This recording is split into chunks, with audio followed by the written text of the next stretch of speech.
റമദാനിൽ ഗവൺമെന്റ് മേഖലയിലെ പ്രവൃത്തി സമയം പ്രഖ്യാപിച്ച് ഖത്തർ. ദിവസം 5 മണിക്കൂറാണ് പ്രവൃത്തി സമയം. മുൻഗണനാ വിഭാഗക്കാർക്ക് ഓഫീസ് പ്രവർത്തനം തടസ്സപ്പെടാതെ വർക്ക് ഫ്രം ഹോമും അനുവദിക്കും. Council of ministers general secretariat ആണ് തൊഴിൽ സമയം സംബന്ധിച്ച പ്രഖ്യാപനം നടത്തിയത്. രാവിലെ 9 മുതൽ ഉച്ചയ്ക്ക് 2 മണിവരെയാണ് ഔദ്യോഗിക പ്രവൃത്തി സമയം. ചില മന്ത്രാലയങ്ങളിൽ രാവിലെ 10 മണിവരെ ജീവനക്കാർക്ക് ജോലിയിൽ പ്രവേശിക്കാം. ഇവർ നിശ്ചിത സമയം പൂർത്തിയാക്കണം. സ്ഥാപനങ്ങളിൽ ആകെ ജീവനക്കാരുടെ 30% പേർക്ക് വീട്ടിലിരുന്ന് ജോലി ചെയ്യാൻ അനുമതി നൽകാം.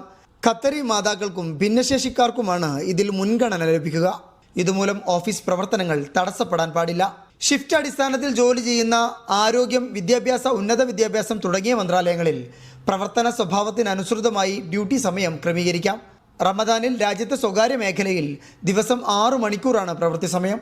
ആഴ്ചയിൽ 36 മണിക്കൂർ. Media 1 Doha.